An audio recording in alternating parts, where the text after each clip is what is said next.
Et bonjour tout le monde, bienvenue sur le Twitch AMC Sport, j'espère que vous allez bien, vous le voyez, je suis bien entouré, thématique du combat, bien sûr, encore une fois aujourd'hui, vous l'aurez compris, un invité par jour pendant les 15 prochains jours pour parler de MMA. On arrive vers le combat du siècle pour le sport de combat français, Cyril Gane contre Jon Jones, mais il y a aussi de très très bons combats qui vont se dérouler sur le territoire français, c'est pour ça qu'on est là aujourd'hui, donc je vous laisse arriver tranquillement dans le chat. On est avec Abdel Khaznadji, donc fondateur du MMA GP, premier organisateur d'événements MMA en France, le précurseur, celui qui a posé les premières bases, les premières fondations, les premières cages sur le sol français et qui remet le couvert juste avant une soirée UFC. Il est très malin avec une tête d'affiche Cédric Doumbé face à un combattant étranger cette fois-ci.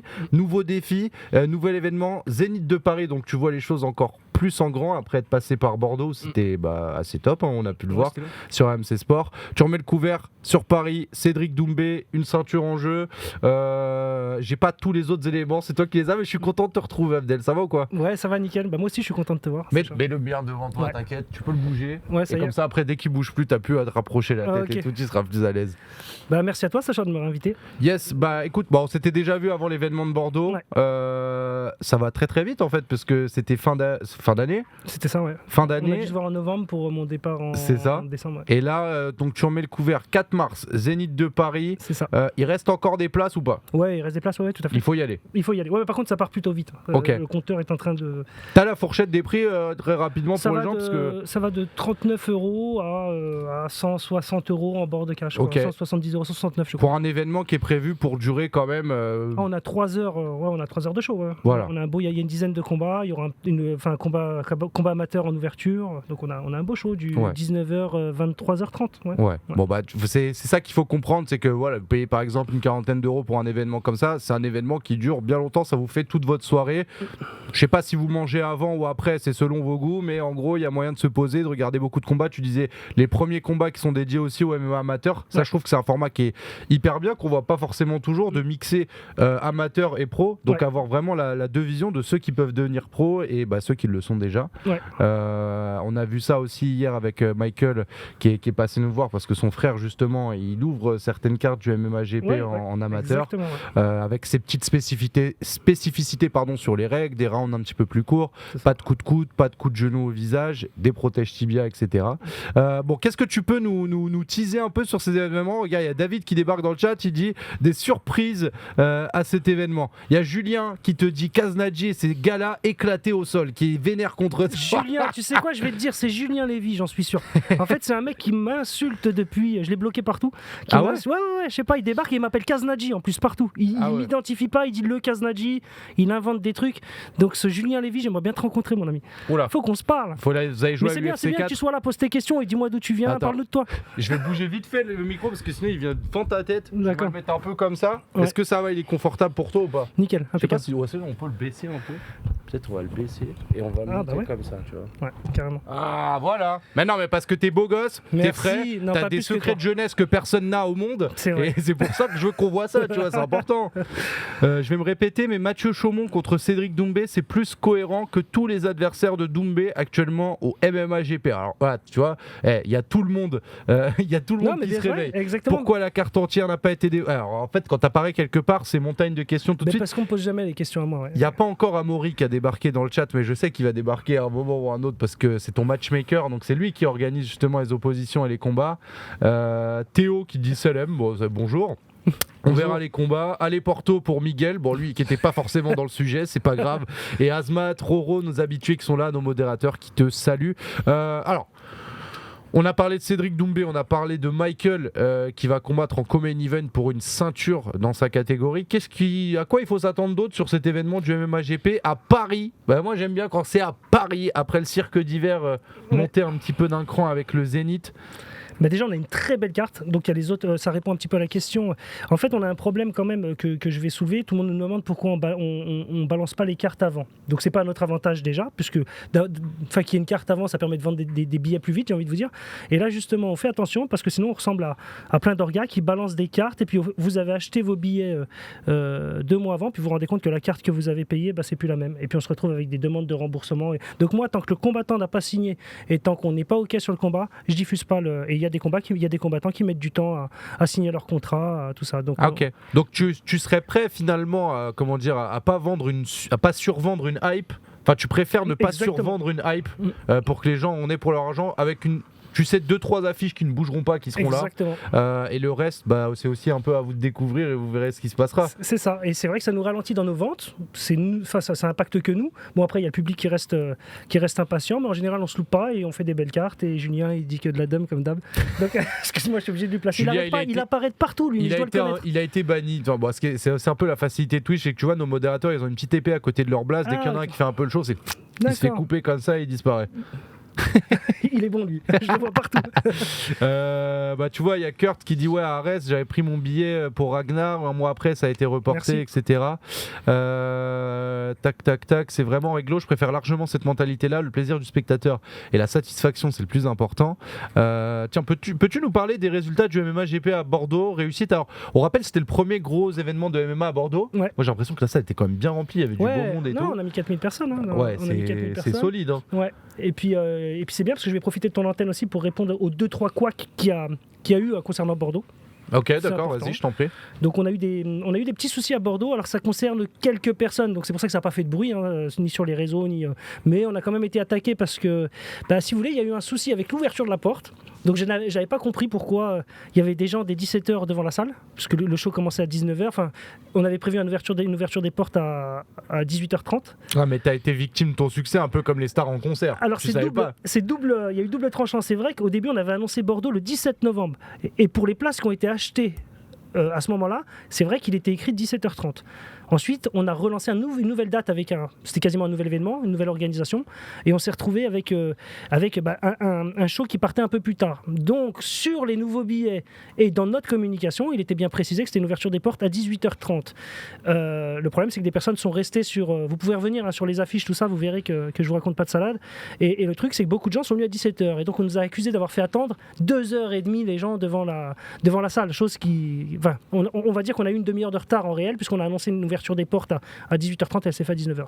Et donc voilà, c'était premier petit couac, donc beaucoup de gens s'étaient plaints du temps, et on a eu des soucis avec la salle, puisque la salle c'est un parc des expos. Donc là je m'explique, parce qu'on a eu de toi messages en nous disant vous nous avez...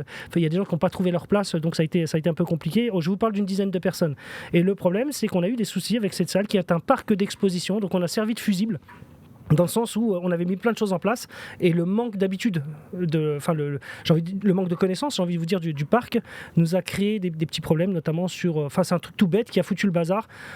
On s'est rendu compte au moment où le parc d'expo, donc il faut savoir que la périphérie était gérée par le parc d'expo, donc les agents de sécurité, ce qu'on appelle le plan Vigipirate, était assuré par le parc des expos, et au moment où ils ouvrent les portes, on se rend compte qu'ils font rentrer le public sans palper les gens. Donc j'appelle mon service d'ordre à moi qui palpe les gens une fois qu'ils sont quasiment dans la salle, donc forcément plus de sécurité dans la salle, et les gens partent s'installer un petit peu partout et font un petit peu ce qu'ils veulent. Et donc ça a créé un petit couac qui s'est réglé courant de soirée, mais ça a été... Mais j'ai l'impression que ces couacs-là, ça a été juste un petit peu au début de la soirée. Une fois que l'événement a été lancé, ça a l'air de très très bien se passer. C'est ça, mais il y a des gens, ils restent dessus, tu sais. Ouais, je comprends. T'as des Julien, ils restent dessus et après ça s'arrête plus. Non mais... Le mec il va prendre tarif pour toute son année. Il y avait plusieurs questions. Alors déjà t'as des fans. Ça c'est tiens d'ailleurs t'as MMA Club Podcast qui dit on a fait une interview de Pavel Klimas dans mon podcast. On fait la promo du MMA GP. Voilà, si tu ne le savais pas. Si je l'ai su. Non, mais je crois que j'ai rebalancé 2-3. Ah c'est gentil. Ouais. Donc l'adversaire de Cédric Doumbé qui est polonais je crois de mémoire. Donc déjà force à toi MMA Club pour une interview en polonais. Ça veut dire que t'es très très chaud. Et t'as Wildfang un petit peu en dessous qui dit salut équipe, j'espère que vous allez bien. Abdel, comment travailler avec toi? Tu vois, t'inspires les gens, les gens ils veulent bosser pour toi. Ouais, écoute, comment travailler avec moi? Tu fais quoi? Écoute, il va te dire je suis carreleur. Frère, c'est compliqué. Le mec fait de la peinture. Peintre un bâtiment, comment on fait? On en avait parlé l'autre fois, mais on va le refaire un petit peu version rapide. 97 Kouro qui te dit salut, comment est-ce que tu as monté le MMA GP pour en arriver là? Comment ça a commencé, etc. Si tu veux, écoute, comment ça... En fait, ça démarre de tout en bas. C'est ce qui est compliqué pour nous. Il faut savoir que nous, on a on a notre rythme à nous, puisqu'on est parti de zéro. Il faut savoir que c'est né à Vitry-sur-Seine, on est des puristes, on aime ça, donc ça a démarré comme ça arrive de très très loin, et ça part du club Hobby Fight en fait. On a démarré là-dessus, et puis finalement, on a progressé tout doucement. On a lancé le premier huis clos, je crois, si je dis pas de conneries, c'est nous qui l'avons fait, et puis après on a continué à avancer. Voilà, il n'y avait pas de projet à la base et c'est monté tout seul. Je pense qu'on commence à bien se débrouiller, quoi qu'on en dise, et donc voilà, c'est parti de rien. De toute façon, c'est ce qu'on se disait la dernière fois que tu passais. Toi, tu as toujours eu un positionnement où tu valorisais énormément le sportif, quitte à réduire un peu la voilure sur tout ce qui est market, com, etc. Parce que tu veux que ce soit reconnu comme les événements. Et Amaury aussi le dit souvent dans ses publications Instagram, où les combats sont bien organisés parce qu'on veut qu'il y ait un vrai spectacle qui se passe. Et on n'est pas sur un événement où on va voir des combats où soit on comprend rien, soit c'est ennuyeux. Enfin, il y a vraiment un objectif que les affiches, elles sont vraiment réfléchies. Le matchmaking, il est précis parce qu'il veut amener à quelque chose, il veut créer une histoire, créer quelque chose sur les combattants. Exactement. Et c'est un truc super important parce que c'est pas dur de faire du fake, entre guillemets, d'accord ? On veut faire monter quelqu'un, on met chose enfin, je dis, c'est ce qui me dérange un peu avec Cédric Doumbé, avec d'oser parler de fake quand on voit des combattants comme Burillon, comme Title Shy. Donc que Cédric Doumbé monte tout doucement, c'est une chose. En vrai, Abdel, tu sais qu'on se connaît, qu'on discute et bien tout, sûr, mais tu as conscience qu'aux yeux des gens aujourd'hui, le fait qu'un combattant soit bon, mais que personne le connaisse, ça fait que indirectement les gens se disent mais non, il va pas être bon. Je te dis, et c'est alors. Tu sais que le respect, enfin Florent, on l'avait interviewé ensemble. Je sais que Florent, il s'entraîne avec des monstres. Je sais que beaucoup de gens en France qui sont très connaisseurs et spécialistes de MMA vont me dire ce mec-là est très très bon. Il s'est entraîné avec des cracks, etc. Bon, il a fait une petite pause et il revient. Mais aux yeux des gens, aujourd'hui, on va dire le passant normal français, lui, Florent Burillon, on n'en a jamais entendu parler. S'il était en 4-0, il ne saura pas trop qui c'est. Exactement. Il va pas savoir qui c'est. Il va se dire, j'en ai tellement pas entendu parler que ces 4 victoires, je suis sûr que c'est contre des pommes de terre. Enfin, tu vois ce que je veux dire ? Enfin, ce raisonnement-là, en vrai, c'est le raisonnement basique. Exactement. Et alors qu'on va te donner peut-être un autre combattant, limite qui peut être en 0-0, mais vas-y, on va te faire des petites vidéos sympas et tu vas dire, ah ouais, je suis hypé. Lui, il est trop fort, il va combattre. Ouais, tu as tout dit, c'est exactement ça. Et là, moi, j'ai quand même pris, juste pour la partie Cédric Doumbé, il y avait Dean Barry, d'ailleurs, je crois, qui a fait un post en disant oui, on m'a proposé Doumbé, j'ai pas envie de me faire casser la figure. Pareil, il y avait aussi Mohamed Zarey. C'est un combattant, il est à 5-0. Il a refusé aussi Doumbé. En fait, Cédric, on a essayé de lui trouver des bonnes oppositions à l'extérieur. Est-ce que tu sentais que là, t'étais à un tournant parce que c'est toi qui fais les combats de Cédric en MMA, t'étais à un tournant où tu te dis ouais, j'en ai marre qu'on me dise que je lui mets n'importe qui en face, je suis obligé de lui ramener un gros étranger pour que les gens ils se calment un peu? Pas du tout, parce qu'à aucun moment on lui a mis n'importe qui, d'accord? Title Shy, tout le monde, enfin il y en a qui étaient même insultants, on en a parlé la dernière fois. Title Shy, écoute, il a fait son combat contre Cédric, maintenant regardez le combat qu'il fait en décembre, c'est quelque chose. Il met un KO de la soirée, et puis regardez, pied pleine tête, incroyable. Voilà. Et si vous êtes honnête, les puristes, regardez le combat. Phase de sol, phase de lutte, il y a tout eu dans ce combat. D'accord ? Donc Title est loin d'être une pomme de terre et vous risquez d'en entendre parler parce qu'il n'a pas encore tout exprimé. Ouais. Et puis je suis désolé, Burillon, c'est un homme d'expérience, vous allez le voir très prochainement, c'est un homme d'expérience, il est très complet. Maintenant, il y a quand même ce critère Cédric Doumbé qui, moi je pense, c'est mon avis, est au-dessus. Il y a un moment, il y a juste que je pense qu'il surclasse un petit peu les choses, qu'il travaille énormément et qu'on le verra.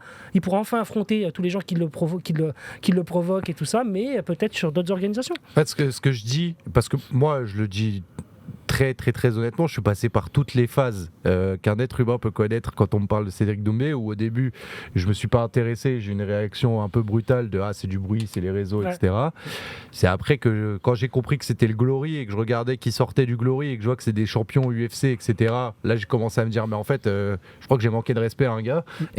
Et après je commence à regarder les KO du Glory, etc. Et je me dis en fait c'est la retranscription de ce qu'il faisait déjà au Glory mais dans une cage de MMA, et c'est du coup un striking qui est élite, mais mondial en fait, c'est ça qu'il faut comprendre. Et effectivement moi en fait, est-ce que tu as l'impression qu'aujourd'hui la valeur des combattants en France et des combats et des affiches du coup elle est faussée? Carrément. Aujourd'hui, on est en train de faire un truc qui me désole, mais nous, on va tout faire pour pas rentrer là-dedans. D'ailleurs, c'est pour ça que je réponds à très peu de gens sur les. Je veux dire, je suis harcelé. Tout le monde me dit, mais Abdel, réponds-leur, c'est une attaque directe. On parle de la concurrence, tout ça.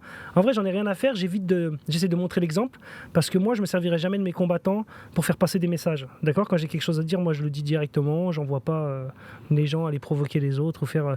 Donc, moi, je vais continuer sur ma ligne de conduite et je pense que je suis dans la réalité. Parce que de lancer des des combattants qui ont 3, 4, 5 combats. Il faut savoir que ça reste des débutants aujourd'hui.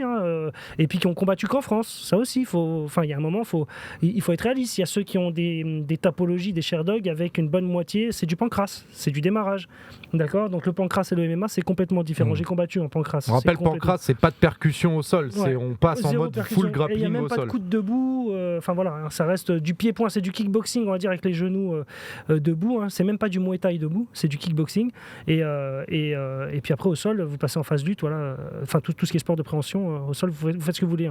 Mais voilà, il y a un moment. Aujourd'hui, je pense qu'on vend aux Français un MMA qui n'est pas si haut niveau que ça. Alors oui, on a des Cyril Gane qui frôlent le plus haut niveau. On a quelques combattants comme ça qui sont... Mais il y a un moment, je vous l'ai déjà dit la dernière fois, parler... Regardez les stats, combien de Français vraiment depuis le début ont fait l'UFC, combien de Français vraiment sont dans les grosses organisations, on n'est pas si nombreux que ça. Et là en France, on fait comme si, au niveau de la France, le monde entier nous regarde et pas du tout. Moi je pense que la France a encore des progrès à faire au niveau MMA, on est loin du compte. On a des ambassadeurs, on a des combattants dans les organisations étrangères, mais c'est encore un petit peu trop marginal, tu penses ? Il est trop local, en fait. Dès qu'il y a un mec qui gagne 4 combats, on t'explique que c'est le futur, il est à l'UFC dans l'année prochaine. Donc il y a un moment, regardez les stats, combien de Français sont à l'UFC aujourd'hui ou sont passés à l'UFC. Il y a Amaury Toro qui débarque dans le chat, pour ceux qui ne savent pas, donc qui travaille au MMA GP, c'est le matchmaker, donc c'est lui qui le connais pas trouve... c'est ce qu'il dit, à ce qui paraît. Non mais alors, c'est bien qu'Amaury soit dans le chat parce que c'est lui qui s'occupe des adversaires de Cédric Doumbé. Il a d'ailleurs dit chez MMA Story France, que je salue, Sandrine, qui fait un taf remarquable sur le MMA français et qui est invité à chaque fois qu'il faut en parler, parce que je pense qu'en termes de spécialité MMA français, elle est vraiment très très très calée. Et du coup, Amaury qui disait dans cette interview, c'est moi qui m'occupe des adversaires de Cédric, etc. Il refuse personne ou quoi. Il y a des gens qui s'inventent des vies autour de ça, donc c'est bien qu'il soit là aussi, parce que Amaury, il l'expliquait dans ses stories, il dit: je vous mets des combattants qui sont peut-être pas des noms que vous connaissez parce qu'ils sont peut-être pas à fond sur les réseaux ou sur les trucs ou les machins. Par contre, Amaury, je pense que c'est un espèce de Mathieu Bodmer du MMA qui regarde 400 000 combats à la seconde et à la journée. Je vois qu'il a toujours un casque de gamer sur la tête, donc je pense que son écran, il le voit beaucoup plus que sa famille. C'est de la déduction, mais je vois à peu près qui est Amaury. J'ai vu clair dans ton jeu. Donc si tu veux en parler, justement, parce que ça parlait de Mathieu Chaumont, qui est un très très gros physique, un combattant français que moi j'avais vu combattre, du coup c'était au Cirque d'Hiver. Et on disait il serait légitime pour affronter Cédric, et Amaury qui répond il avait pris une soumission en 30 secondes lors de son dernier combat, il va être papa, enfin il y a plein de choses qui font que et tu vois, il explique que le fait qu'il ait été terminé sur une soumission rapidement de son dernier combat, ça fait que potentiellement sur Cédric c'est aussi c'est un gros morceau. Le problème, c'est qu'on vous le conseille parce qu'on sait que c'est un lutteur, voilà, pour te fixer le truc. Ça c'est purement, si demain j'amène un mec qui est sur une défaite en 30 secondes et je le mets sur la carte avec Cédric, je te garantis qu'on me pourrit tout de suite. Et Mathieu Chaumont n'arrête pas de me le citer. Pourquoi ?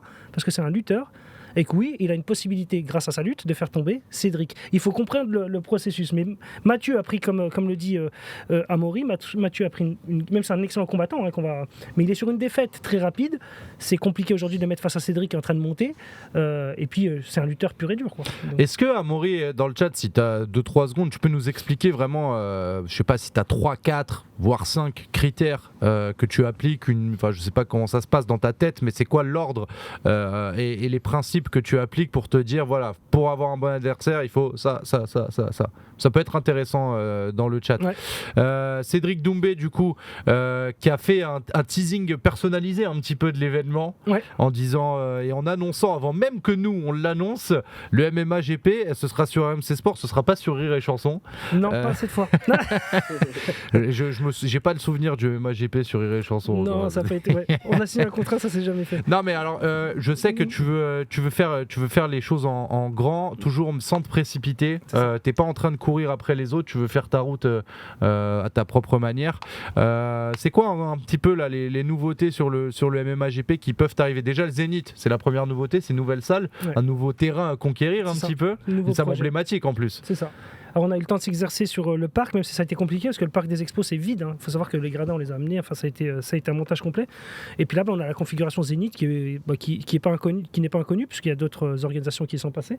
Mais ouais, là c'est un nouveau chantier. Et puis surtout, sur le Zénith, on va amener des nouvelles technologies qu'on voudrait exploiter, comme la réalité augmentée.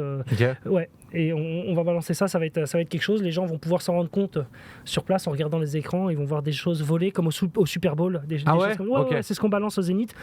Vous avez un vrai show, un vrai spectacle. Il va y avoir des effets. Vous savez, sur les écrans, vous allez voir des effets avec la Tour Eiffel, avec des combattants, des danseurs. Enfin, il va y avoir plein de choses. Ça va être fou. Ok, d'accord. Tu m'as vendu le spectacle et comme je vais sans doute travailler ce jour-là, je vais avoir le seum de pas être là. C'est gentil.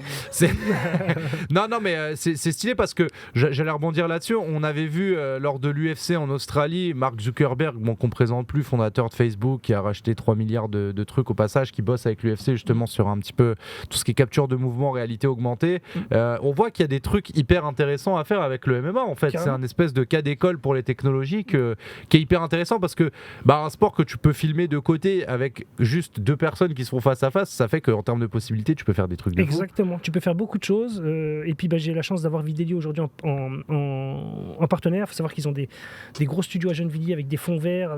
On est sur plein de projets un peu fous comme ça.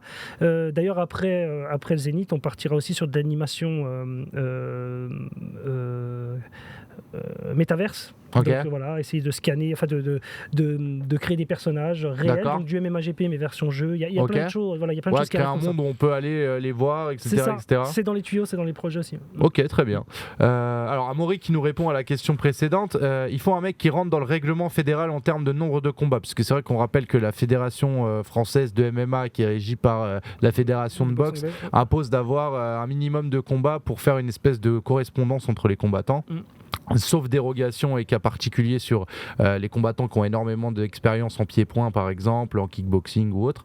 Alors, donc ça c'est le premier critère. Il faut que la personne soit assez folle pour accepter d'affronter Cédric Doumbé. Parce que maintenant, il faut le dire, affronter Cédric Doumbé, oui, c'est un coup de boost pour ta carrière et ta visibilité parce qu'il va sans doute te terminer dans une vidéo sans trop te manquer de respect, mais tu risques la fameuse patate dans une mitaine taille 4.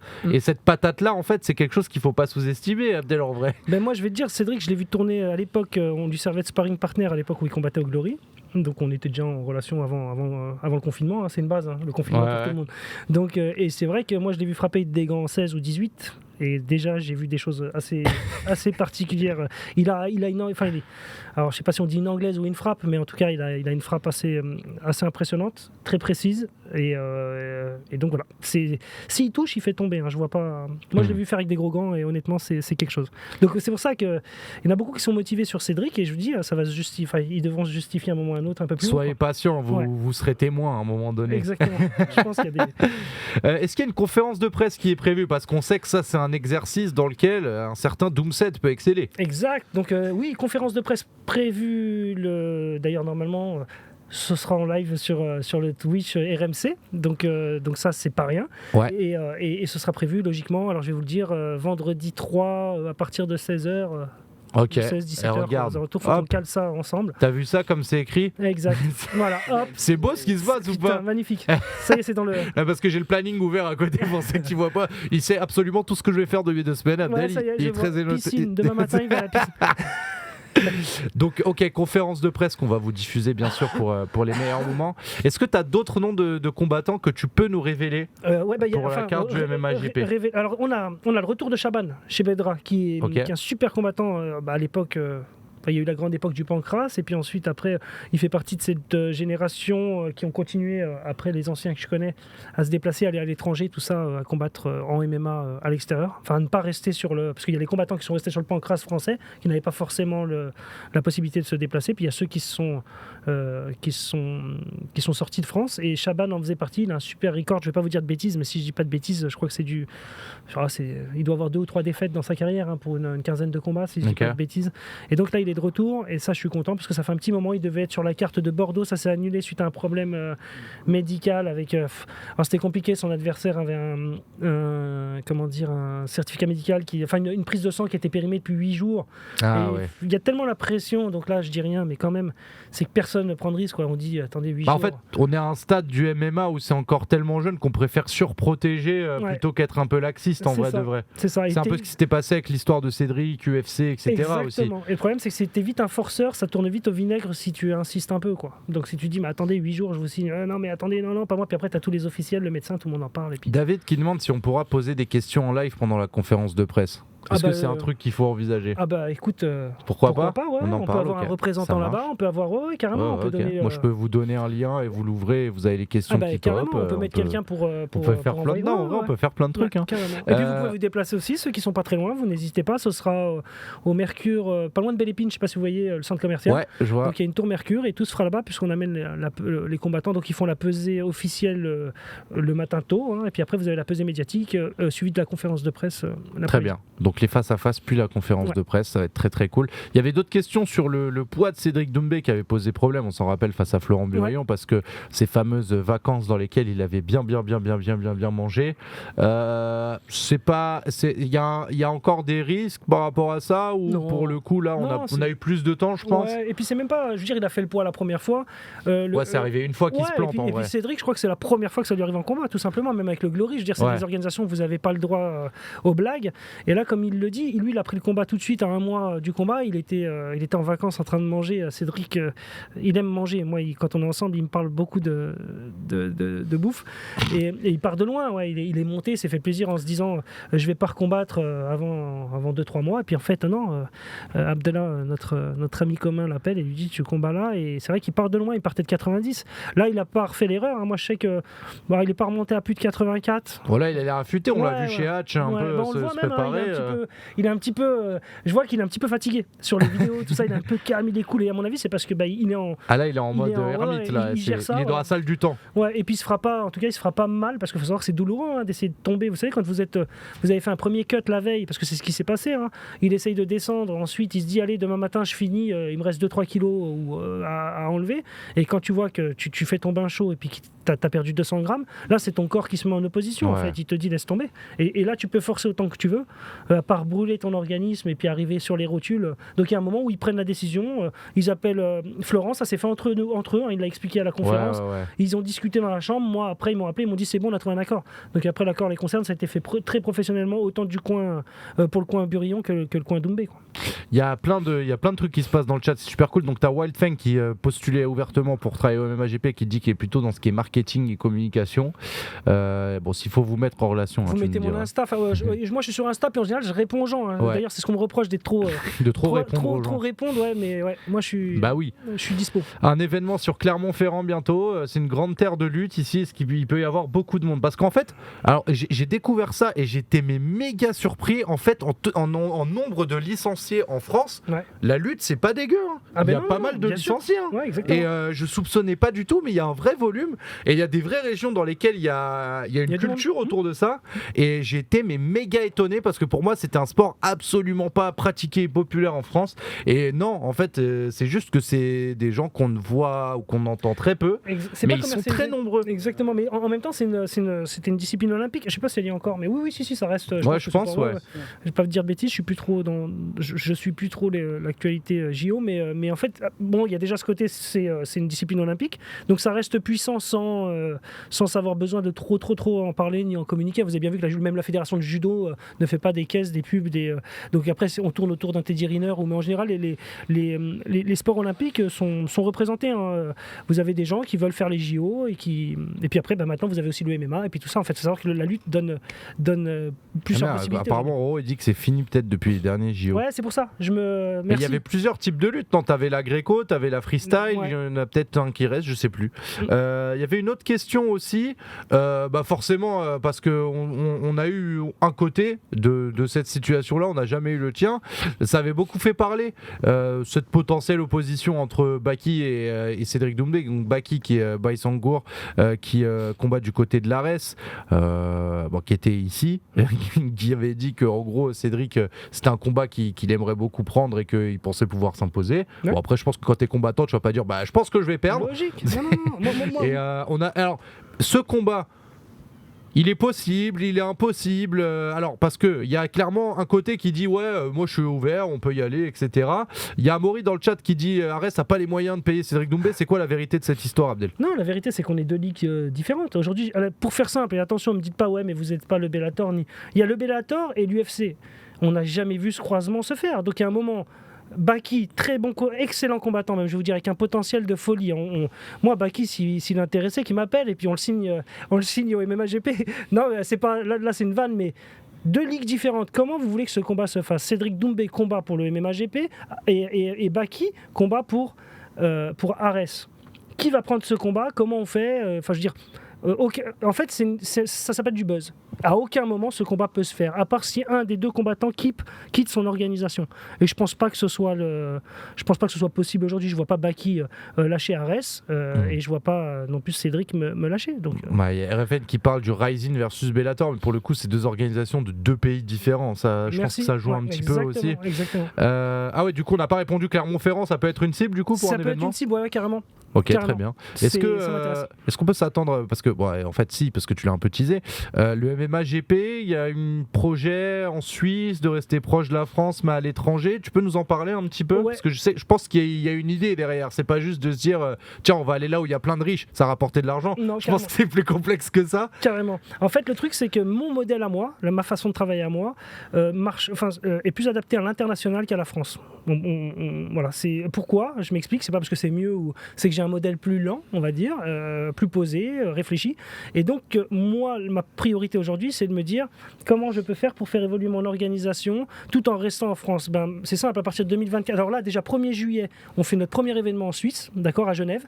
Et le but, à partir de 2024, c'est de faire 5 événements en France, 5 événements en Suisse. Donc, je reste sur 10 événements à l'année, d'accord, mais que je vais pouvoir dispatcher entre les deux. Il faut savoir qu'on monte une vraie succursale en Suisse avec une cage qui est sur place. Donc, il n'y a pas tout ce bazar de développement, enfin de déplacement, tout ça. Donc, limite, le même mois, on pourrait organiser un événement à Paris, un événement à Genève, puisque c'est vraiment sur on a deux installations complètement distinctes. Maintenant, ça va me permettre de faire évoluer mon roadster dans le sens où aujourd'hui, j'ai ce problème de certains combattants qui ne peuvent pas en affronter d'autres, alors que l'opposition est largement possible, qu'on ne peut pas discuter parce qu'il y a des codes très clairs. Donc aujourd'hui, un mec qui a moins de 10 combats ne peut pas en affronter un qui a plus de 10 combats, à part s'il a que 4 combats d'écart avec lui. Donc aujourd'hui, un Cédric Doumbé n'est pas encore, tant qu'il n'aura pas atteint, ne peut pas encore affronter des gens au-dessus. Et je vous dis, le fait d'avoir la possibilité de faire sauter cette règle entre guillemets dans mon organisation au moment où on passe en Suisse, ça m'arrange sur mon roadster tout simplement. Parce qu'il y a des combattants qu'on va commencer à signer, on a des gros noms qui arrivent et c'est simple, ils vont dormir le temps que les autres montent quoi. En fait, c'est un peu comme ça que je vois le truc. Donc voilà, le but c'est ça. Et puis aussi, je vous l'annonce que dans quelques jours je vais en parler aussi. Il faut savoir qu'on va s'élargir, on essaye de développer la Ligue africaine, on a avancé sur pas mal de choses et le but c'est de ne pas aller piller les combattants africains, mais c'est de pouvoir leur offrir une carrière là-bas. Donc voilà, et puis pourquoi pas ensuite les faire travailler entre la France et l'Afrique. Il y a une orga sud-africaine par laquelle était passé Manon Fiorot qui s'appelle l'EFC, qui je pense est la référence en Afrique aujourd'hui pour le MMA, ils font des énormes audiences là-bas, c'est hyper populaire. Exactement, d'ailleurs on a beaucoup de combattants qui sortent de cette organisation justement. On a 2-3 noms là, avec qui on discute. Et, il y a un prospect poids lourd, j'ai oublié son nom, sénégalais, une patate monstrueuse. Je suis en train de, je pense que un ancien, non ? Non, un jeune, je l'ai plus, et alors j'ai plus son nom en tête. Non, vraiment. Il est dans les tuyaux. Ouais, ah ouais. Il est dans les blindés. Non mais je vais dire pour la petite anecdote, blindé, j'ai regardé les 2 derniers UFC, à savoir 99 et 100. J'ai posé 2-3 vite fait ma voix dessus, donc je sais très bien qui sont les combattants en vogue un peu du UFC. Alors que je sais que personne regarde. C'est ça, mais je pense que t'as mis le doigt sur blindé. On est en train de discuter avec lui. Enfin non, c'est engagé même.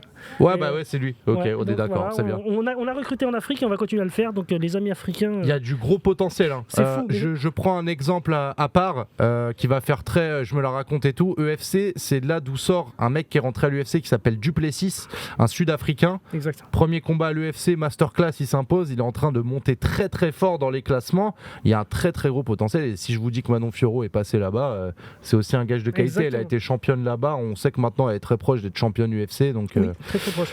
il y a d'autres questions. Est-ce que le Zénith, c'est une résidence qui va se stabiliser un petit peu pour nous pour le MMA GP? Est-ce que c'est le nouveau cirque d'hiver pour toi? Non, moi je lâche pas le cirque d'hiver. Les modèles cirque d'hiver continuent. S'il te plaît, parce que le cirque d'hiver, c'est un côté Mortal Kombat qui est juste exactement. incroyable. Non, je veux le maintenir. Je veux le maintenir. Après, j'espère que les gens vont se rendre compte tout doucement. Elle est lourde, là-bas. Ouais, carrément. Et elle est dure à placer la cage là-bas. Mais en fait, à travers tout ça, j'espère que les gens vont se rendre compte qu'on essaie de faire de la qualité et qu'on n'est pas justement dans. Je veux dire, quand tu prends un cirque d'hiver, c'est pas pour faire de l'argent. C'est 1600 places le cirque d'hiver. Donc remplir un cirque d'hiver, c'est pas dur, mais parce qu'en fait, il faut quand même assurer un minimum de cartes pour que les gens se déplacent. Donc un cirque d'hiver, je dirais pas que c'est à perte, mais c'est à perte. Mais quand on le fait, on est content parce qu'il y a une. Ouais, c'est très dur de rentabiliser un cirque d'hiver. Là, on espère que les sponsors se réveillent un peu. Mais c'est une perte en pourcentage. On va pas dire en montant parce que ça peut être, c'est relou, mais en fourchette, en pourcentage, ça représente. Si tu te démerdes bien, t'as perdu 20% de tes investissements. Ok, donc relou un peu quand même. Mais ça, c'est des choses qui vont se combler avec le temps, là, avec les sponsors. Bien sûr. Donc mais on a des belles approches. Ce qui n'est pas quantifiable dans la perte, c'est que qualitativement, il apparaît sur autre chose, l'image de marque, etc. C'est ça. Exactement. C'est comme ça qu'on. Et là, le Zénith, c'est pareil, c'était un choix. Alors, non, parce que le Zénith est très pris. Regardez le programme du Zénith, vous allez voir qu'il y en a toute l'année. Le Zénith, c'est très compliqué d'avoir une date. Là, on a eu de la chance, on tombe sur cette date du 4 qui est stratégique aussi pour tout le monde. Il y a l'UFC aussi, le 4. T'as 20 heures de MMA non-stop, quoi. Ouais, ça va être lourd. Donc là, on est sur cette date, donc c'est magnifique. Et non, le Zénith, on espère pouvoir y retourner. Peut-être qu'on le fera 1 à 2 fois par an. Mais je crois qu'il y a déjà 2 grosses organisations qui se présentent au Zénith, si je dis pas de conneries. J'ai vu dans le planning. Alors, je dis pas de bêtises, le PFL peut-être. Ouais. En septembre ou en octobre, je crois qu'on a le PFL. Il y a des échos autour de ça. Non, mais je crois qu'ils sont déjà au planning en plus du Zénith. Ah bah allez sur le site du Zénith si vous voulez être un petit peu PFL en avance. ou KSW, je vais pas vous dire de bêtises. Est-ce qu'il y aura les deux peuvent être prévus? Ça a été évoqué. Est-ce qu'il y aura plus de combats féminins au sein du MMA GP? On sait que c'est pas forcément très simple en France parce qu'il n'y a pas encore assez de viviers. C'est ça. Et est-ce que du coup, quand tu sais qu'il n'y a pas assez de combattantes féminines, ton idée c'est je vais pas me forcer à faire un combat féminin, ce serait encore une fois rentrer peut-être trop dans le jeu de il faut ça donc je le fais, tu vois? Ah non, il faut du féminin, c'est super important. Moi, depuis le début d'Hobby Fight, d'ailleurs, j'essaie d'intégrer un maximum. Les filles étaient très présentes à notre grande époque Hobby Fight, et je pense qu'il faut intégrer. D'ailleurs, on a quelques filles qui commencent à bien combattre, mais c'est dur d'avoir. Le problème en France, c'est les KT. Tu as souligné, c'est qu'on a des KT qui sont compliqués. Tu vois, je vais te dire un truc tout con. Je suis obligé d'aller chercher des combattantes à l'étranger. On a Payik, tu vois qui c'est là. Ouais. Voilà.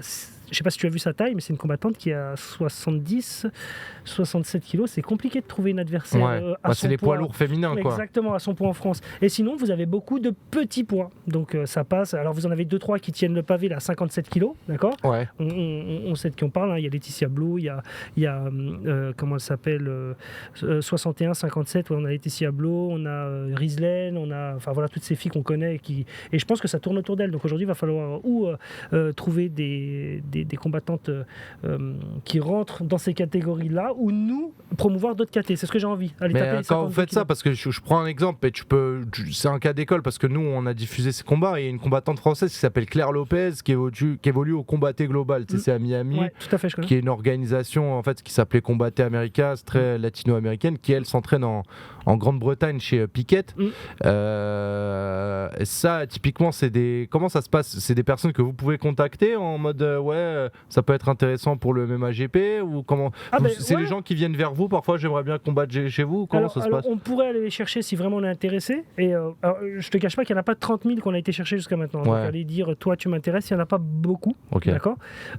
Après oui, c'est des organisations qui libèrent les comptes. On devait avoir comment ça s'appelle, je peux vous dire, Jade Jean. Qui est au Combatté aussi, Elle devait faire la carte, donc elle était libérée pour la carte. Bon, après il y a eu des petits soucis sur le match, mais ça a dû s'annuler entre deux. On s'est pas mis d'accord sur le contrat avant le combat. Puis moi, quand le contrat, comme je te l'ai dit, quand le contrat n'est pas carré, tout n'est pas signé, et à un moment, je fais ultimatum en disant si c'est pas signé demain, on oublie le combat. Alors après, des fois, il y a des combattants qui jouent un peu en se disant attends, on va voir si, mais après voilà. Moi, je préfère couper court et dire écoute, on fera pas le combat, on en reparle plus tard. Comme ça, on rentre pas dans des conflits, voilà. Ok. Est-ce qu'il y a des nouveaux sponsors qui vont arriver au MMAGP? Ça parle d'équipementier. Je crois que vous bossez beaucoup avec Ringcage. Ringcage inconditionnel. Ça veut dire là, c'est un message aux autres équipementiers qui de temps en temps tentent des perches. Moi, Ringcage, il me suit je veux dire, le patron de Ringcage, on est limite amis aujourd'hui. Et il faut savoir que c'est l'un des premiers à m'avoir suivi entre guillemets. Et puis depuis Hobby Fight, on bosse ensemble depuis 2017, si je dis pas de bêtises, 2016-2017. Et moi, je le lâcherai pas parce qu'il était là quand j'avais besoin. Et aujourd'hui, on continue ensemble. Il y a Michael justement qui est dans le chat qui dit Abdel est jaloux de moi, hier je passe avec toi Sacha, et là Abdel il se dit je veux faire pareil, du coup il vient aujourd'hui. Je crois Michael il a oublié qu'il combattait et que je suis le maître des cartes. Amaury qui nous dit donc pas de combat féminin prévu pour le 4 mars. Ouais. On adore ça et on en a toujours fait, mais il est en train de recruter plein de filles très très fortes. En train de ça. Et on avait Maria Casanova qu'on voulait faire revenir, qu'on a signé au MMAGP, qui a combattu. Alors elle a fait une défaite, elle a pris un KO je crois en décembre, mais moi c'est une combattante que j'aime beaucoup, elle est complète et je pense qu'il lui manque juste un peu de cage, et donc là elle pouvait pas parce qu'elle était sur un événement en Corse, il y a un truc en Corse en mois de mars, donc c'était un peu compliqué, mais vous allez la revoir chez nous. Et là c'est vrai que sur cet événement on n'a pas de combat féminin, mais on donne grave la force aux combattantes féminines, elles vont revenir. Ça serait possible un main event féminin au MMAGP? Bien sûr, mais un main event. Ouais. Ouais. J'ai pas dit. Non, mais parce que, je vais pas chambrer les autres orgas, mais voilà. Il y a un moment, il faut que le combat soit digne de. Et je vous dis, c'est pas une histoire de fille ou de garçon, c'est que. Tu trouves qu'il y a des main events qui sont pas des main events? Mais oui. Mais je sais pas de quoi tu me parles, Abdel. Tu veux mettre dans la sauce. Il y a Abdel Kaznadji dans la sauce. Est-ce qu'on va tremper Abdel un petit peu comme ça? Non, mais après, faut pas vendre du vent aux gens. Nous, c'est notre correction. Non, mais vas-y, il y a quoi comme main event qui pour toi est pas le meilleur enjeu sportif de l'année, mais ça attire quand même? Alors attends, ta question c'est quoi un main event qui est survendu ou qui est surcoté? On parle des sujets qui fâchent là. Donc, non, moi j'ai rien à cacher. Après je sais que je vais prendre des mais je m'en fous en vrai. Non, c'est pas méchant, mais je suis désolé. Le dernier événement de Hexagone que je salue, c'est des confrères, y a rien de. Mais le Laetitia Blo en main event sur un Zénith, moi je trouve que stratégiquement parlant. Qu'est-ce qui te manquait sur écoute, là, je pense que le combat n'est pas. En plus, c'était un combat pour la ceinture, une défense de ceinture. Ouais. Je suis désolé. Pour moi, c'est un manque de connaissance du circuit MMA. Si on espère remplir une salle ou bien créer un show autour de ça. D'accord. Il y a un moment, il faut être réaliste. Pour toi, c'était pas la tête d'affiche qui permettait de bien vendre l'événement, même si sportivement, c'était un combat intéressant. Sportivement, super combat. Laetitia Blo, humainement, je l'adore. Cette fille, on se parle plus trop en ce moment. On était ensemble. Bon, on se fait pas la tête, mais j'adore cette fille. Elle a un super. Enfin, c'est une guerrière incroyable. Je vous jure, elle a son combat pour prendre la ceinture, elle envoie une masterclass avec des souplesses arrière et tout. C'est un bazar. Délire, moi, je l'ai vu jeter des mecs à la salle parce qu'il faut pas oublier qu'elle s'entraînait chez moi. Moi, je l'ai vu mettre plein de mecs sur la nuque. Laetitia, c'est quelque chose. Et puis, elle a un cœur de lion, quoi. Elle y va. Elle est là pour se battre et elle n'est pas là pour faire du fake. Mais, parce qu'il y a un mais, Laetitia, pour moi, écoute, elle a pris sa ceinture. Quelques mois après, hop, elle la remet en jeu tout de suite.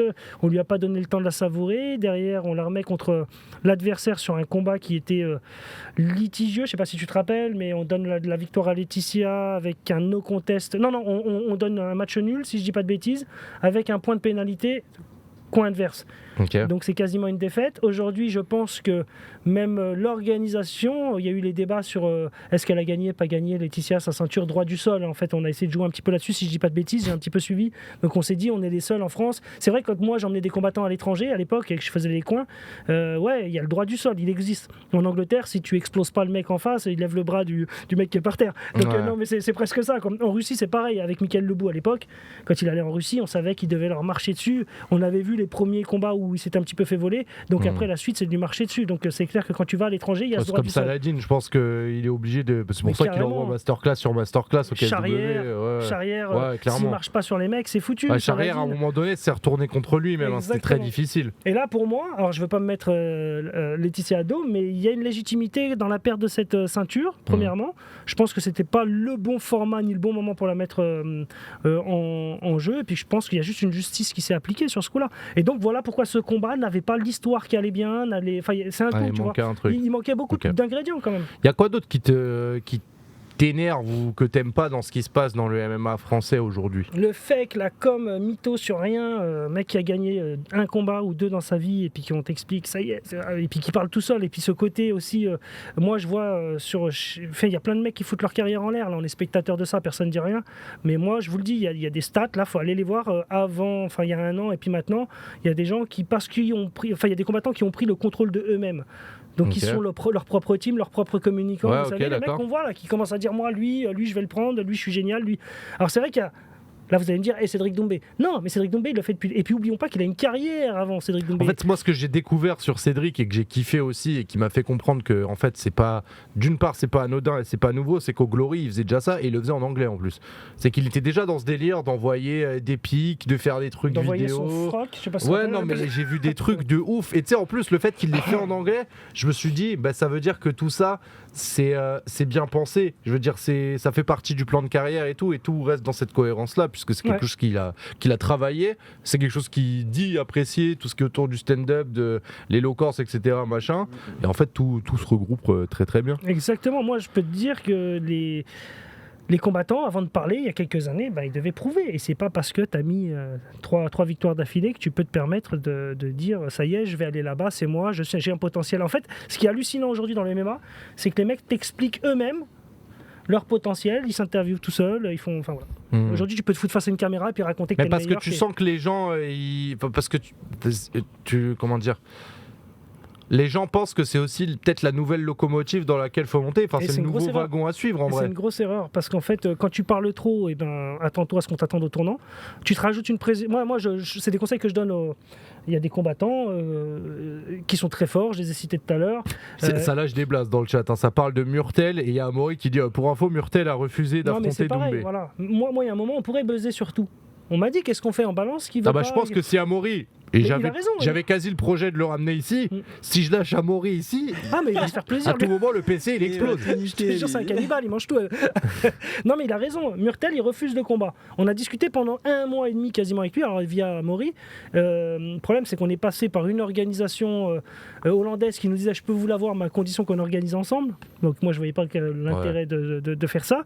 Ensuite apparemment le manager était parti un petit peu dans la folie des grandeurs au niveau de la prime et au final on a accepté leurs conditions et bizarrement on voit un média, alors je ne sais pas si ça a été officialisé par la page de Murtel, mais on voit un média qui annonce le retour de Murtel au Glory et qui défie Doumbé. Et là tu as envie de dire non mais attends, ça fait 1 mois et demi qu'on discute avec toi pour un combat de Doumbé et là tu retournes au Glory, tout le monde sait que Doumbé et le Glory c'est terminé. Et aujourd'hui, il retourne au Glory pour.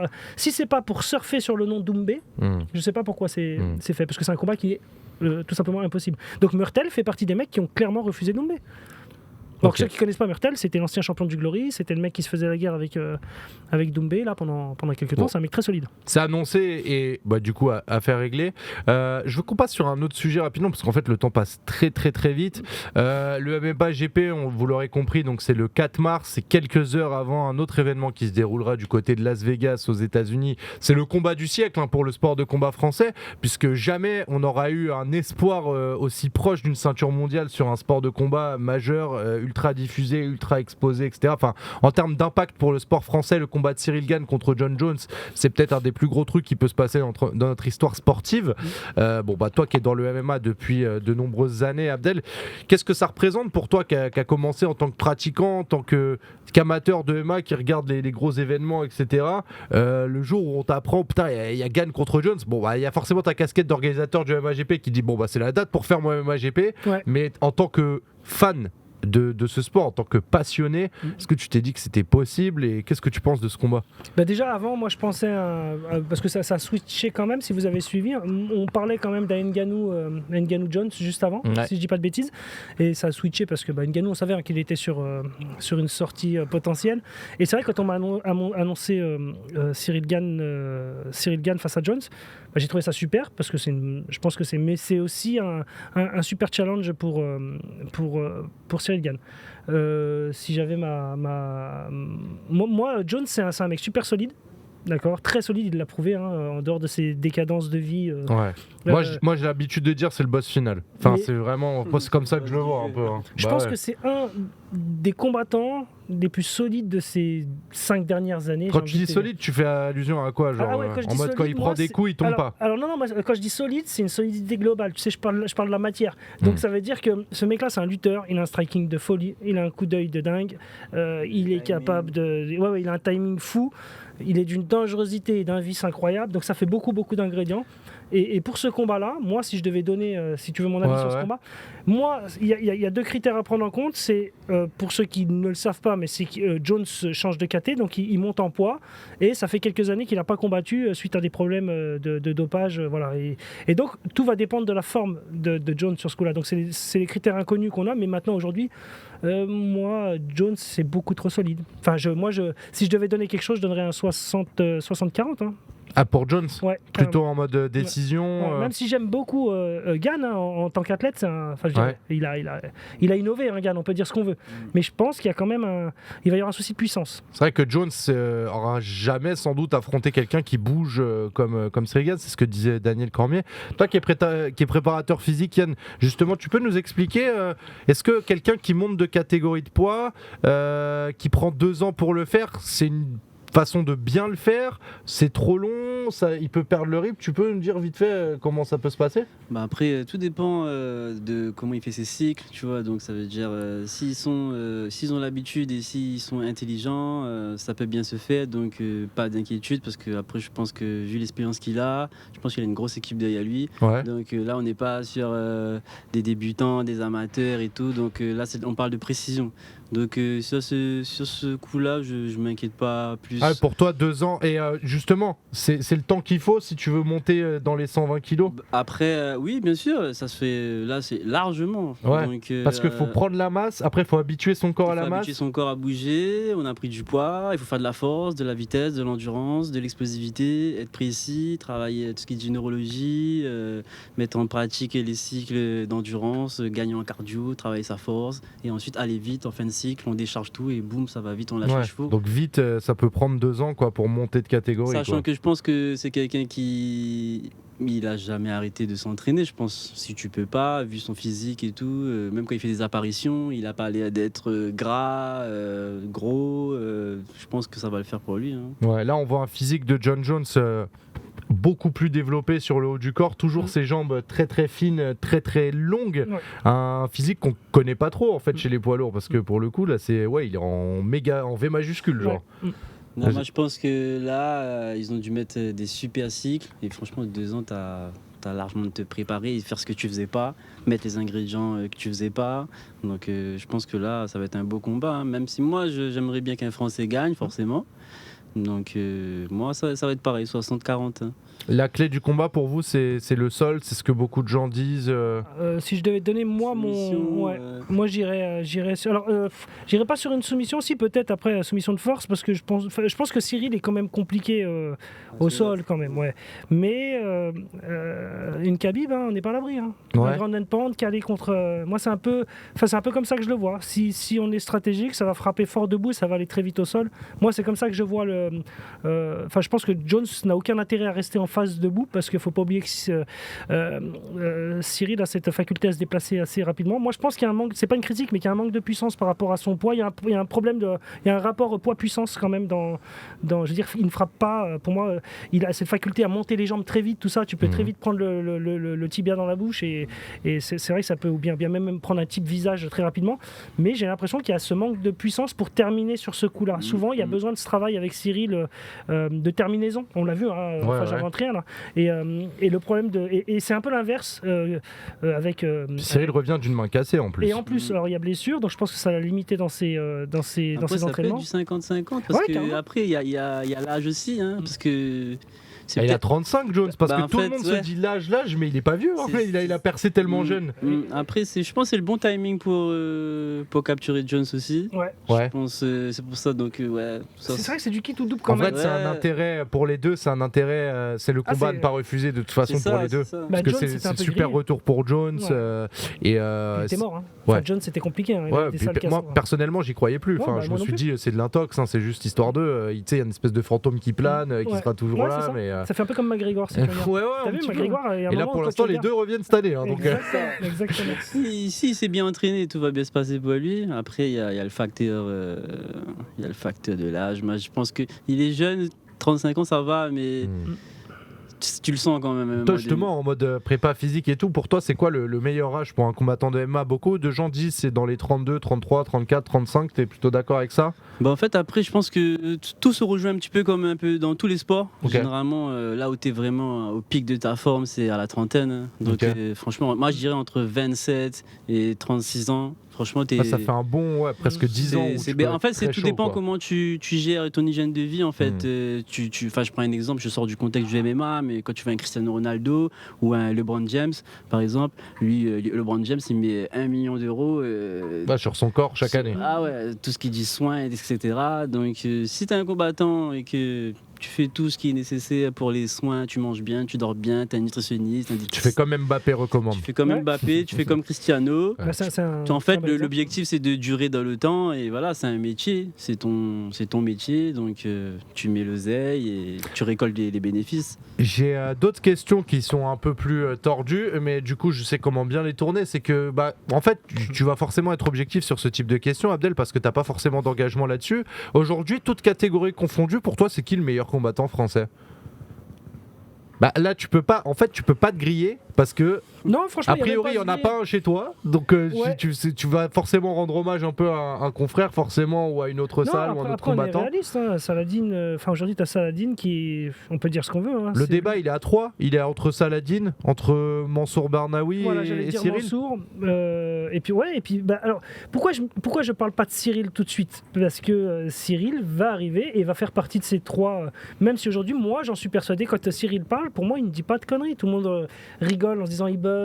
Mais non, pour moi, je le prends sérieux, Cyril. Quand il te dit qu'il va éteindre lui, moi, je le prends sérieux. Il rigole. Il y a son humour autour de Ngannou, tout ça. Mais Ouais. moi, je te le dis, il y a un moment, attendons, soyons patients. Et puis, c'est pas une grande patience. Il a commencé en France en juillet dernier. Ça fait même pas encore un an qu'il a combattu en France. Et on risque de le voir dès septembre, hein, peut-être à l'UFC. Et là, il s'exprimera une fois qu'il aura intégré cette organisation ou ces grandes organisations. Et là, tous les mecs là, qui ont envie de le boxer, va falloir intégrer aussi ces organisations. Donc, il y a déjà ce premier mur à franchir. Et puis ensuite, pouvoir se positionner dans le ranking et affronter les Tu bonnes voulais personnes. dire Cédric. Cédric, Ouais, pardon, parce que j'ai t'as dit Cyril. Oh, autant pour moi. On Donc là, parlait de Cyril. tout Ouais. ce que tu viens de dire, c'était plutôt en faveur En de fait, Cédric. ouais, j'ai compris, j'ai cru que tu me Non, disais non, Cédric. t'inquiète, Et pas c'est pour ça de- que je le sortais du contexte, Non, parce qu'il n'y non, a rien à voir. c'est que j'ai dit Ouais. top 3, peut-être pound for pound France, donc toutes Ah, bah catégories oui, confondues. Après, Cyril c'est- Gann, bien sûr, Saladin bien sûr. Parnasse, Mansour Après, Barnaoui. pour moi, le poids lourd, c'est une autre caté. C'est C'est difficile de les mettre toutes catégories Moi, j'ai eu des confondues. gens chez moi qui avaient combattu 3 fois, puis qui étaient 4e européen derrière des combattants de Ouais, l'UFC le poids au lourd, parce que ça oui. manque de volume et Exactement. C'est pas dur de se classer. Le poids lourd, c'est un Il marché. y a d'ailleurs une règle là-dessus. Amorim en a parlé, je ne connaissais pas cette règle. Il y a contournement possible de la fédération de MMA Pour le nombre de combats pour les catégories lourds Oui. légers et poids lourds parce Tout à que fait. pas assez de combattants. Et pareil pour les filles. Ouais. Et pour les légers. On peut aussi. Non mais voilà, ouais. comme quoi encore c'est encore jeune et ça le démontre. Donc on a notre top 3 et donc toi tu dis Cédric Doumbé devrait arriver très très vite dans ce classement bien des meilleurs sûr, bien combattants, sûr, ouais, toutes tout à- catégories confondues. Exactement. Et puis, il va se classer mondialement dans les prochains. Et en termes de préférence, en termes de style de combat, t'es plus Parnasse, Barnaoui, Doumbé ou Gann? Parnasse et Doumbé Barnaoui. il va dire si tu dis pas mon blaze on bosse plus ensemble. Non, en fait, comment il s'appelle alors, je vais commencer par Gann. Gann, il a un super pied-point. Moi, je l'ai connu en tant que combattant pied-point. Donc, moi, je viens du pied-point. Donc, c'est ma base. Donc, j'aime sa façon de combattre. Donc, voilà, il a un style que j'aime beaucoup. Après, niveau efficacité, écoute, Parnasse et puis Mansour. Mansour, ouais, moi, j'aime beaucoup leur. Parce que c'est complet, complet, ça revient un peu, exactement. c'est un La peu ton solidité. parcours à toi aussi. Voilà. Et puis la solidité, voilà. Le Ouais. mec est capable de défendre en lutte sans forcément aller chercher à travailler tout le temps en lutte. Vous voyez, c'est ces peties choses-là. Et d'ailleurs, Cédric va vers ces choses-là. Ouais. Cédric ne cherche pas à devenir un lutteur. Il cherche à Ah, pouvoir. juste pas aller au sol. Même pas. Il esquive pas le sol. C'est défendre. Oui, lutte. enfin c'est de la défense de sol, quoi. Exactement, On ne mais- l'amène pas comme ça. Mais je veux dire qu'il soit pas. Je veux dire aller au sol. Je pense qu'il est capable d'y aller. Alors bien sûr, Ouais. il y a ce premier réflexe de défense d'emmener au sol. Mais une fois au sol, le but c'est qu'il travaille aussi sa lutte. Oui, et que, oui, ouais, oui. Non, il est vraiment dans un truc où il a envie d'aller se battre partout. Là, aujourd'hui, il a même envie de prouver D'ailleurs, c'est pour ça qu'il tourne avec beaucoup de Français. Enfin, là, aujourd'hui... Et Ramzan Jembiev qui est Ouais. passé nous voir, qui a dit attention les gars, parce que tout le monde parle de son sol. Merci. Il a dit moi je l'ai trouvé très bon au sol. Et il est super complet. Attention, il y a des choses qui arrivent, donc moi, je laisse les gens raconter leur vie. Il y a un moment, moi, je pense que d'ici un an, il y en a 2-3 qui devront remballer quelques paroles. Ouais, Manon Fiorot aussi qui peut devenir la GOAT et faire en termes de combattantes féminines, il y a Manon Fiorot et le reste un petit peu, on va pas se mentir, hein, elle est très au-dessus et en avance de tout le monde, et ce sera aussi peut-être elle la première championne, on sait jamais. Bon, c'est Gann qui a la première date, on verra, parce que c'est lui qui a le premier, c'est sa deuxième chance, mais qui a la première chance cette année. La complicité de Parnasse avec Ramzan, c'est incroyable, j'ai l'impression qu'ils se tirent tous les deux vers le haut. J'espère que l'UFC fera ce qu'il faut pour lui. L'endurance de Parnasse me choque, le mec foudroie de la première à la dernière minute avec la même intensité. C'est vrai que même il a un physique incroyable. Non, mais c'est ça, il n'est pas très épais et il développe une force colossale, très puissante, très puissante. Il change de poids et tout, et il donne l'impression de pas de s'amuser, mais il y a un côté très pur, j'ai l'impression, dans sa manière de combattre, où tu sens que c'est un vrai combattant. Ouais, exactement, il est assez sûr de lui, je pense qu'il maîtrise tout son art. En fait, c'est vraiment là où il maîtrise tout de A à Z. Après, il vient de la Hatch Academy, qui reste une école très costaud, très complète. Donc voilà, Hatch, c'est pas un arriviste, il forme des très bons combattants sur la longueur. Alex Tekena aussi, qu'on adore, nous ici, vous savez, chez Combattantes Féminines. Ramzan Jembiev, tiens, pour en parler, qui a un parcours complètement atypique, qui va signer au KSW. J'imagine que vous avez observé du côté de MAGP. On n'a pas observé, on a parlé avec lui, on s'est contacté avec Ramzan juste après, je lui passe le bonjour. Ramzan, on a une relation assez saine, il m'a contacté, il était intéressé par le MMAGP, en me disant qu'il avait d'autres propositions ailleurs. Et donc on a discuté, on a fait une proposition, il y a eu réflexion, et finalement sa décision s'est orientée vers le KSW. Donc après c'était une option. On n'est pas fermé à Ramzan, parce que je crois que le KSW ne verrouille pas complètement, il y a des choses négociables, on connaît un peu son coach aussi, son coin, donc on n'est pas à l'abri de le voir un jour sur le MMAGP, j'espère. C'est vrai. Moi j'aime beaucoup, c'est un combattant que j'aime beaucoup. Ce que j'ai demandé, toi en tant qu'observateur, connaisseur, quelqu'un qui vient du combat de rue, mais qui a ses qualités de lutteur d'origine, on va dire natale un petit peu, et qui derrière aussi a ces petits coups de folie un peu capoeira qu'on ne voit jamais chez les combattants de l'Est. Son combat au 100% fight contre comment il Ben s'appelle Simon.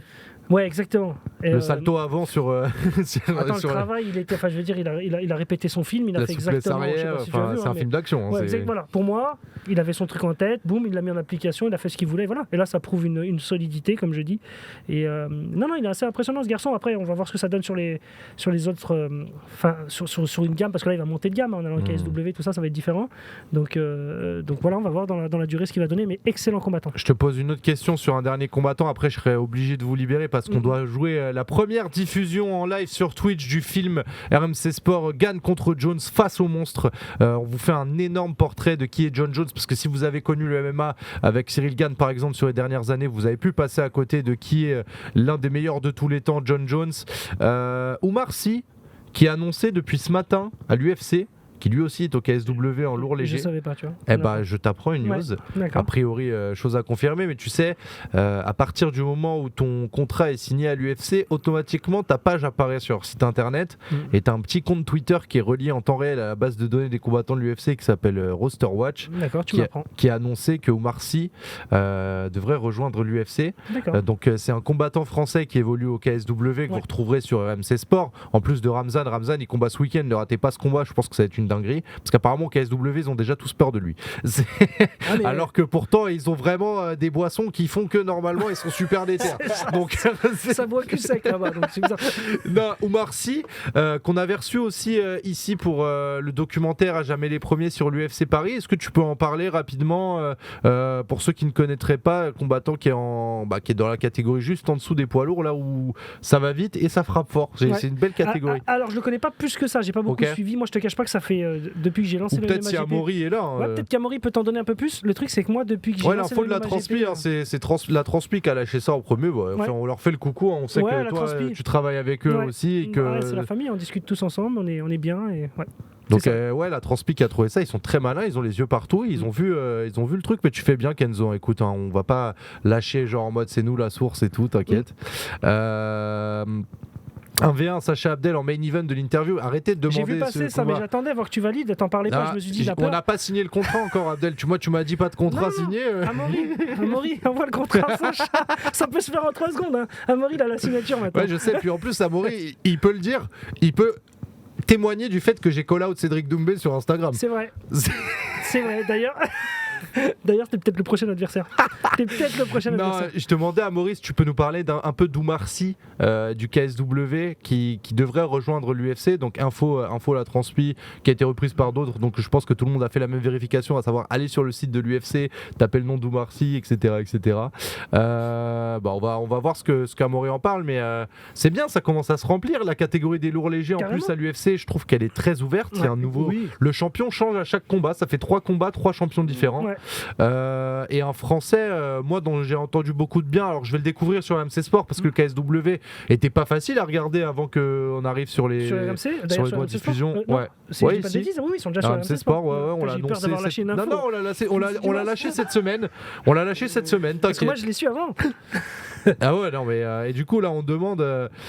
Sacha call-out Doomsed et Anissa Cage, je confirme. Je suis pas sûr pour le deuxième blaze. Amaury, t'as rajouté un peu quelque chose, mais c'est pas grave.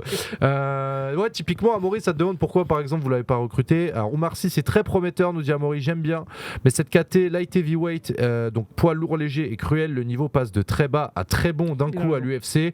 À lui de confirmer. Ouais, en gros, c'est ouvert et tout peut arriver, quoi. C'est ça. Ok. Des combats lourds légers, il y en a prévus sur la carte du MMA GP s'il y a des petits combats qu'on ne connaît pas encore qui peuvent nous hyper non, je crois pas. En lourd léger, je crois pas, hein, Maurice. C'est la galère en France, les lourds légers, donc il y a un appel à passer même peut-être. Même en pied-point, c'est une catégorie un peu chiante. C'est des physiques un peu hors normes. Exactement. C'est où les mecs descendent de lourd, donc ils cut pour se retrouver dans une catégorie pas trop lourde, ou ils décident de descendre en dessous carrément et passer à 60. À 70, 77, ouais. Il y a une dernière question. Après, je vais lancer le film, sinon je pense que je vais me faire vraiment pourrir.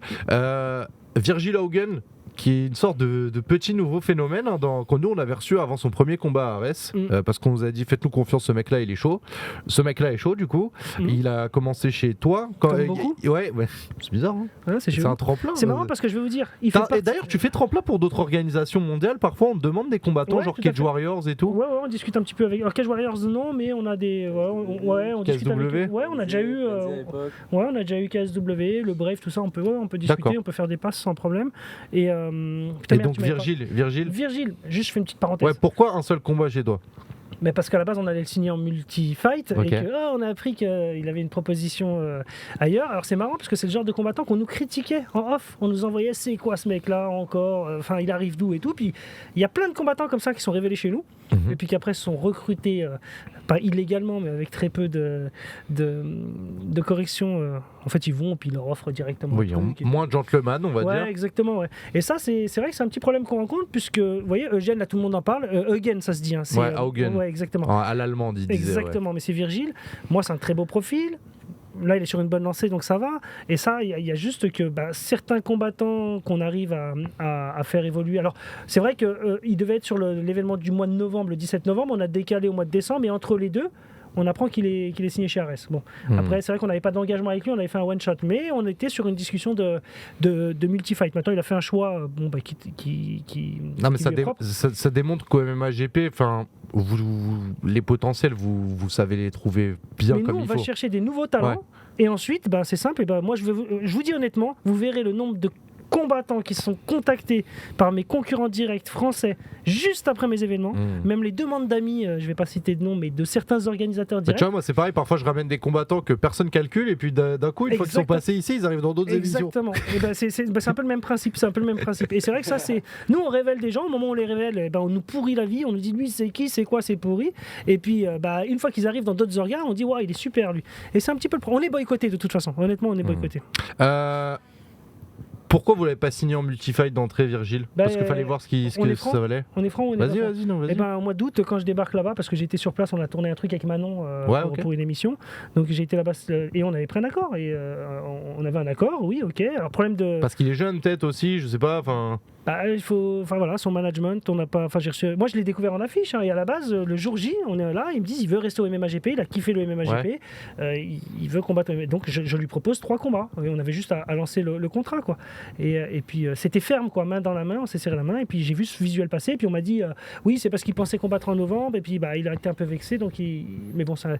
Moi, la raison ne va pas trop. Après, Virgile, je l'aime beaucoup. C'est un gentil garçon, en fait. Et je lui ferme pas la porte. Après, j'ai quand même été clair avec le je sais pas il est engagé avec Ares, mais c'est sûr que nous, une fois qu'un combattant sort de notre roadster pour aller voir ailleurs, faut pas qu'il espère revenir sur une défaite surtout. Enfin voilà, parce que vous en avez beaucoup. Non, ouais, non, mais je comprends. C'est que le mec va rester, les mecs vont rester dans leur garde tant qu'ils font du vert. Et une fois qu'ils tombent, c'est compliqué à rematcher pour nous parce que en fait ça fait un peu récupération quoi. Ouais, rendez-vous manqué et puis exactement. La suite après qui devient un peu tout de suite un petit peu bizarre. Ouais. Écoutez, c'est toujours le problème avec toi Abdel, c'est qu'il faut prévoir des créneaux de 3 heures. C'est ça. Parce qu'il y a plein de trucs à dire. C'est ce qu'on va faire la prochaine fois. Je pourrais placer un petit mot juste pour lâche-toi, je te laisse l'antenne. Juste, je vous dis ce qui se passe après. On va vous diffuser en exclusivité le film le film qui va raconter l'histoire du combat entre Cyril Gane et John Jones face au monstre, puisque John Jones est un monstre, une légende, si ce n'est l'icône emblématique du MMA dans le monde depuis pas mal d'années. On va vous raconter l'histoire de ce champion qui est aussi très controversé. C'est un véritable monstre dans la cage, mais ça peut être aussi un monstre dans les rues ou en dehors de chez lui. Il est un petit peu tourmenté. Voilà, vous allez découvrir l'histoire de cet homme qui a dominé le sport, qui l'a mis sur la carte et qui après se faisait tellement yèche qu'il pouvait combattre sans préparation. C'est exactement ça. Vas-y Abdel, je te laisse. Non, je voulais juste faire une petite parenthèse concernant mes combattants. Donc, vous savez, la team Obifight, on a arrêté. C'était ce que j'avais créé en 2016. Parce que t'as plus le temps de. Ouais, c'est compliqué. Puis en fait, comme on a perdu la salle pendant le confinement, donc on s'est installé dans d'autres salles. Mais bon, après, on n'est plus chez nous, c'est un peu compliqué. Donc Yann fait partie de la. On l'a pas présenté, mais Yann, c'est notre préparateur physique. C'est lui qui s'occupe de pas mal de tous nos combattants. Okay. Vous avez vu immerger Ibrahim Diallo, par exemple, avec qui je trouvais plus de combattants. Je vous le dis, il a fait 2 combats, 2 victoires. On trouve plus d'adversaires. Hein. Donc plus personne veut le boxer. Bon, le pauvre, il s'est blessé là. Il est en off pour 1 an. Mais là, on a Chaban chez Breda, on a Morgan Geboulot qui combat et Bedze, donc Banjougou Sidibé qui combattra aussi sur la carte. C'est rare que j'ai 3 combats. C'est les derniers combattants qui me restent que j'ai gardés. Hein. C'est pas, on m'a pas planté. Donc et c'est les gens les plus sérieux. Aujourd'hui, voilà, je suis content de les avoir sur le plateau. Donc et qui, je pense, vont faire du bruit. Et je vous invite aussi à aller voir juste les résultats parce qu'on parle beaucoup de toutes les teams, mais les résultats des combattants de la team Obifight. Et puis surtout les résultats, parce que c'est ce que je veux mettre en lumière, c'est qu'il y a des combattants qui ont quitté la team et je voudrais que vous puissiez vous pencher sur leurs résultats d'aujourd'hui et les résultats qu'ils avaient à l'époque où on était ensemble. Et tout ça pour vous dire qu'il y a pas mal de mecs qui sont en train de foutre en l'air leur carrière justement parce que le MMA est devenu du business pur et dur et qu'il va falloir se réveiller. De toute façon, ils se réveilleront trop tard, je le sais. Mais j'ai connu ça. Moi, je suis d'une première génération. Je veux dire, les combattants des années 2000, en tout début, les premiers qui se sont lancés.